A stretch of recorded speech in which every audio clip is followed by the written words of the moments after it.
And over here we have a Hemi that is not hemming very well. So it's out and we gotta put it back in. And Gage is the one who's gonna do that. Our senior guy is Dalton over there, and so he's gonna hook Gage up, and then Gage is gonna be able to put it all in. So they're just matching all the components up, and just the engine mounts and stuff, and then that's the lift they're gonna use, I think. I don't work here, so I don't know, but these guys are the pros. If there's anything that needs to be done, these guys can do it. If nobody else can do it, these guys can do it.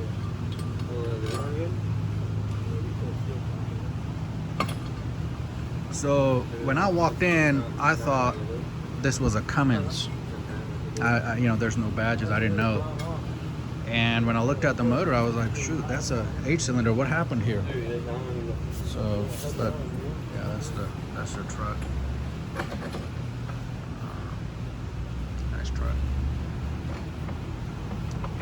Hey folks, so while the brakes are happening, Gage over here is ready to lift the motor up into that truck. So let me go back a little bit. So that motor in that truck, does it look like it's gonna fit?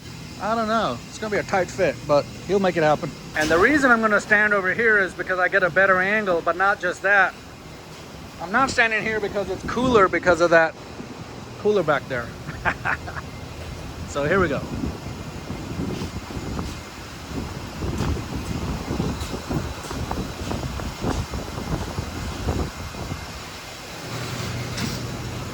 And it is up on the hoist already.